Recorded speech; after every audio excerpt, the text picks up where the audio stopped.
Hai guys, kembali lagi bareng gua di Bare Anime. Di video kali ini, gua mau bahas anime ongoing berjudul I Became the Strong and Unlimited Everything with Low Level Spell. Liar judulnya kepanjangan.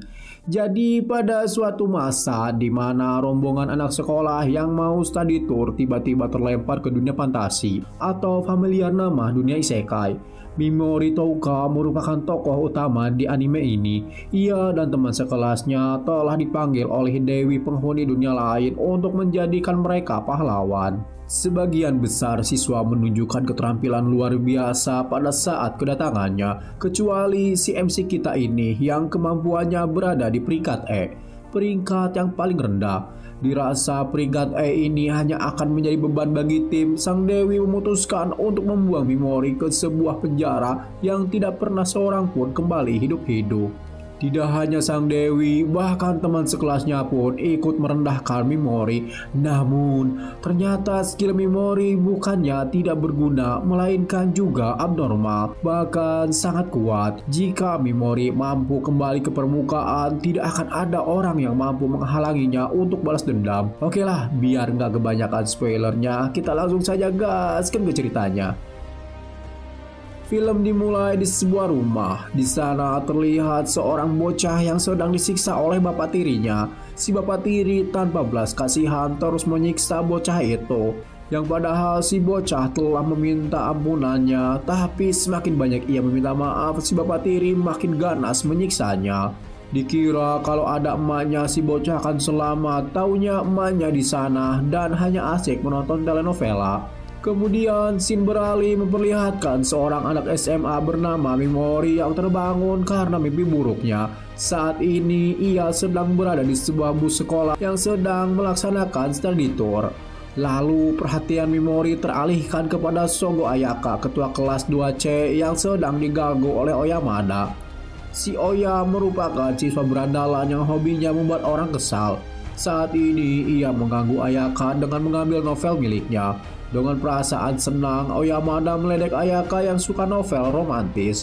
Di sana juga ada siswa yang ikut merasa jengkel dengan tingkah si Oyamada ini. Orang itu bernama Yasu Tomori. Namun dilihat dari mimik wajahnya, Yasu tidak bisa berbuat apa-apa untuk membantu Ayaka. Di sisi lain ada dua gadis yang cuek, menganggap sedang tidak terjadi apa-apa di sana. Dua gadis itu bernama Takao Hijiri yang berambut hitam dan Takao Itsuki yang berambut kuning. Mereka adalah saudara kembar tapi beda warna rambut. Tidak hanya Yasu, seorang gadis kecil bernama Kashima Kobato juga hanya bisa memperhatikan, enggak mampu berbuat apa-apa. Yang paling bikin gua jengkel eta si guru nama malah ngerah tidur, atau kalau bahasa Spanyol nama HS. Ia merupakan wali kelas di sana bernama Zakurogi Tomatsu. Di sini Mimori ingin sekali menghentikan kekonyolan Oyamada, tapi dirinya yang bukan siapa-siapa hanya akan dianggap angin lewat. Oyamada melakukan itu hanya ingin minta IG-nya Ayaka. Karena teman-temannya yang lain bahkan wali kelasnya sekalipun cuek, Mimori secara refleks menyela si Oyamada yang sedang ngebacot. Sontak apa yang dilakukan Mimori malah membuat Oyamada semakin kesal. Lantas menertawakan apa yang dilakukan Mimori sok menjadi pahlawan. Yang menurut Oyamada, Mimori hanya seorang figuran, eres-eres ternginang yang tidak dianggap. Lalu terdengar suara dari belakang yang meminta Oyamada untuk menghentikan sikap bodohnya. Orang itu adalah Kirihiro Takuto, sosok pria cool, berwibawa, berparas opa-opa, ya pokok nama kriteria cewek banget. Nampaknya Oyamada adalah anak buahnya Takuto, karena ia langsung berhenti ngebaceo setelah ditegur oleh Takuto. Oyamada pun meminta Takuto untuk memberi si Mimori pelajaran karena sudah bertingkah sok keren. Tetapi Takuto tidak ingin melakukan hal receh, apalagi kepada seorang figuran. Ia pun berkata jika Oyamada ingin melakukan apapun kepada Mimori itu terserah dirinya. Tetapi Takuto meminta Oyamada untuk mengembalikan buku novel milik Ayaka. Tanpa banyak ini itu, Oyamada langsung mengembalikan buku novel itu kepada Ayaka. Kemudian salah seorang wanita di sana yang bernama Ikusaba Asagi memuji Takuto yang langsung menyelesaikan masalah tanpa masalah. Setelah itu, Oyamada kembali duduk di tempatnya. Namun, ia merasa masih kesal dengan sikap sok keren Mimori. Lantas, untuk melampiaskan kekesalannya, Oyamada menendang-nendang kursi yang diduduki oleh Yasuo sambil berkata, "Hei Yasuo, si Mimori yang figuran saja mulai berusaha terlihat keren."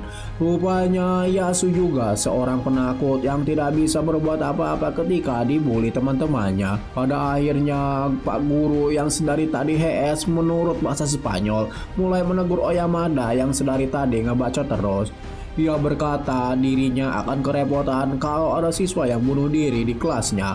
"Kalau mau ribut nanti saja, kalau gua udah gak jadi wali kelas kalian," gitu cenah, kata si Pak Guru sableng. Kembali ke Mimori, hanya terdiam merasa dirinya tidak berguna dan seperti figuran yang tidak dianggap. Di sisi lain, Oyamada kembali mengoceh karena gara-gara Mimori yang sok keren, perjalanan wisatanya menjadi tercemar. Lalu dari bawah kursi yang mereka duduki terlihat cahaya mulai memancar dari sana. Dan terdengar rapalan mantra dari seorang wanita yang bernama Dewi Visikus. Lalu setelah mantra selesai dibacakan, semua orang berada di sebuah ruangan seperti kastil. Dan seorang gadis yang menamai dirinya sebagai Dewi Visikus mengucapkan selamat datang kepada para pahlawan yang telah dipanggil oleh ritualnya. Sang Dewi pun menjelaskan tempat di mana para siswa berada bernama Alion. Dan setiap kejahatan yang muncul, yaitu Raja Iblis Agung, mereka akan memanggil para pahlawan dari dunia lain. Jadi 200 tahun yang lalu, berkat upaya para pahlawan, kejahatan besar berhasil dikalahkan. Namun setelah sekian lama, Raja Iblis Agung bangkit kembali. Makanya Sang Dewi membutuhkan kembali bantuan dari para pahlawan. Mendengar penjelasan itu, beberapa siswa di sana bergumam jika saat ini hanyalah sebuah mimpi. Mungkin saja ada orang yang sedang ngeprank mereka. Lantas Pak Guru yang ikut ke bawah ke sana dalam memanggil dan mencoba menenangkan para siswa. Tapi di sini ada yang gua ingin tanyakan. Supir busnya kemana? Gak ikut kepanggil tuh.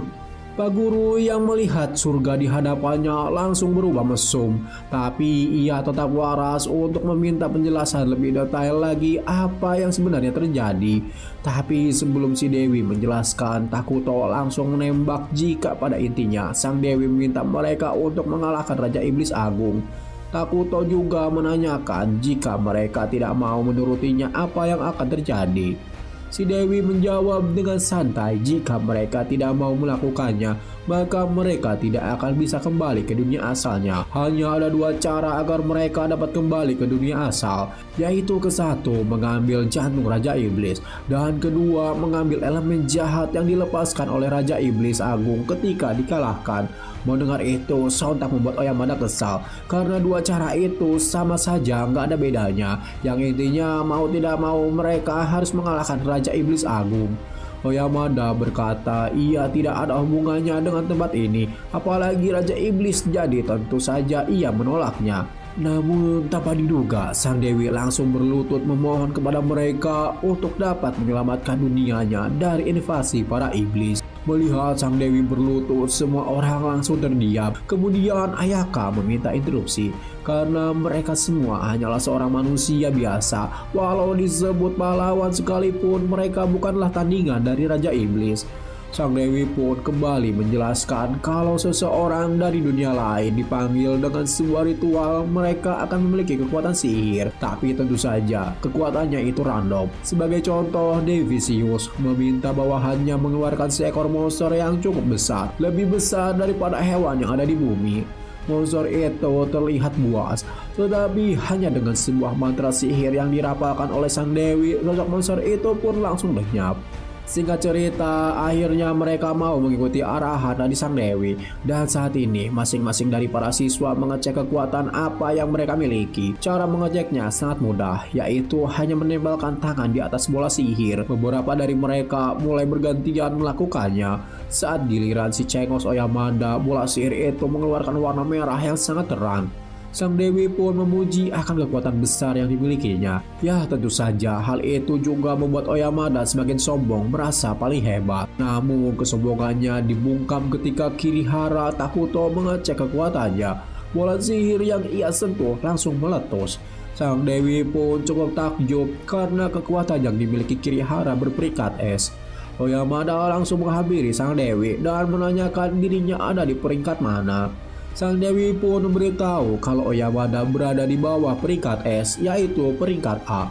Mengetahui itu membuat Oyamada semakin kesal karena walau di dunia lain pun dirinya masih berada di bawah Kirihara. Selanjutnya giliran Ayaka, dan ternyata Ayaka juga memiliki kekuatan di peringkat S. Lalu peringkat S terakhir adalah si kembar Takao Hijiri.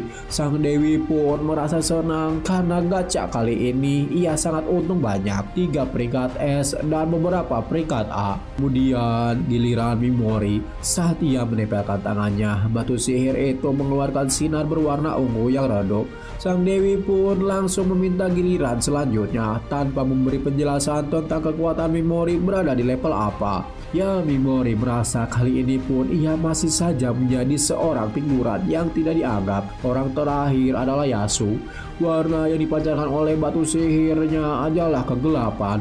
Menurut sang dewi, itu merupakan kekuatan kegelapan yang hebat. Dan terlihat aura dari Yasu yang sebelumnya culun menjadi menakutkan. Setelah proses pemilihan selesai, sang dewi memberitahu cara mengecek ability dan skill yang mereka punya dari sebuah Windows. Di sini nilai ability dari Mimori sangat rendah. Ia berada di peringkat E. Namun Mimori memiliki skill khusus yang bernama abnormal. Kemudian Devisius meminta semua orang untuk tenang dan fokus karena mereka akan melakukan upacara penting. Ia lalu memanggil Mimori karena peringkat Mimori paling rendah dari semua pahlawan. Jadi dulu pahlawan dengan peringkat E selalu menjadi beban bagi para pahlawan lainnya. Maka dari itu pahlawan seperti itu harus dibuang. Tapi untuk menghargai jasanya yang sudah terpanggil, Devisius memberikannya kesempatan bagi para pahlawan peringkat rendah dengan cara dikirim ke sebuah reruntuhan kuno. Dan jika Mimori dapat keluar dari sana, maka Alion akan memberikan kebebasan untuknya. Tempat itu merupakan penjara bagi para monster ganas. Tentu saja kesempatan untuk dapat bertahan hidup di sana 0,01%. Apalagi dengan kekuatan Mimori yang sangat rendah. Lalu Mimori teringat sesuatu. Jika ia memiliki skill khusus abnormal yang dapat memberikan efek paralis, kelumpuhan atau racun. Namun sang dewi tidak merasa terkejut karena skill abnormal seperti itu tidak ada gunanya. Tingkat keberhasilannya sangat rendah pada monster kelas menengah bahkan kelas rendah sekalipun. Efeknya juga sangat lemah dan durasinya terlalu singkat. Dengan kata lain, skill yang dimiliki Mimori termasuk jenis skill sampah. Apalagi status Mimori yang berperingkat E tentu saja membuat skill itu makin tidak berguna. Mimori terlihat sangat marah karena seenaknya memanggil dan setelah sayang lalu dibuang. Namun bukannya membantu, Kirihara dan teman-temannya yang lain meminta Mimori untuk sadar diri dan cepat selesaikan omong kosongnya. Hal itu pun membuat Mimori semakin terluka. Pada saat itulah ada seseorang yang menghampiri Mimori. Orang itu adalah Yasu, sesama orang yang suka dibully. Dan pada waktu itu Mimori sempat menolong Yasu dari bulian teman sekelasnya. Mimori berharap Yasu akan menolongnya. Namun yang terjadi adalah Yasu malah menertawakan Mimori yang masih saja menjadi orang lemah. Kemudian Ayaka mencoba menghentikan niatan si Dewi untuk membuang Mimori, tapi Devisius langsung membuat Ayaka pingsan. Si Dewi sialan itu pun kembali melanjutkan pidatonya dan meminta semua orang di sana untuk melihat akhir dari orang yang tidak berguna atau bisa disebut pecundang. Saking kesalnya, Mimori menyerang Devisius dengan sihir paralis. Akan tetapi kekuatannya masih sangat lemah dan tidak memberi dampak apapun bagi sang Dewi. Mimori lalu mengingat kembali masa ia kecil yang sudah menjadi perundungan dari ayah tirinya. Kodam dari Mimori memberinya nasihat untuk membuang sifat kemanusiaannya karena berakting seperti apapun menjadi seorang manusia ia akan terus ditindas. Jadi Kodamnya meminta Mimori untuk menunjukkan dirinya yang sebenarnya, dirinya yang telah membunuh sifat aslinya. Di dalam dirinya yang diselimuti dendam, Mimori mulai menghilang dari tempat itu dan mengancam sang Dewi. Ia akan kembali dan membalas semua penghinaannya. Singkat cerita, saat ini Mimori tengah berada di tempat yang disebut sebagai reruntuhan. Tempat di sana sangat gelap. Selain itu, banyak rorongkong manusia yang telah tiada. Mimori mulai merasakan sesuatu yang jahat sedang mengarah kepadanya. Dan benar saja, sosok Minotaur dengan hawa membunuh yang besar mengejar Mimori. Mimori hanya bisa berlari, tidak tahu harus melakukan apa. Ia tidak merasa takut, tapi lebih ke perasaan kesal, amarah kepada sang dewi dan teman-temannya. Jadi ia tidak boleh mati di sana.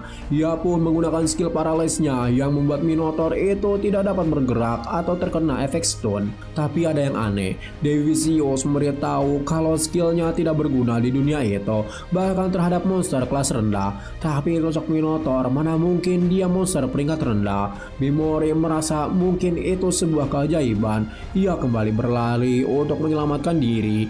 Akan tetapi tepat di hadapannya muncul lagi sosok monster semacam Kokrates. Seperti Minotaur, skill paralysis Mimori juga berefek kepadanya. Jadi tadi bukanlah sebuah kebetulan. Namun MP miliknya hanya tersisa 1 poin. Ia pun menggunakannya untuk memberi racun kepada tubuh Kokrates. Dirasa semua sudah berakhir, ternyata Minotaur yang tadi sudah berada di belakangnya. Efek stun milik Mimori hanya berefek sementara. Umumnya di situasi itu seorang pahlawan akan datang menolong, namun itu tidak terjadi kepadanya. Setiap kali mendapat perundungan tidak ada orang yang menolongnya. Jadi kali ini Mimori tidak akan lagi bergantung kepada orang lain. Ia harus bertahan hidup dengan kekuatannya sendiri, lalu membalas dendam kepada si Dewi sialan yang telah membuangnya. Dan sini itu pun menjadi akhir dari perjuangan Mimori untuk keluar dari keadaan yang sulit yang selalu menimpanya.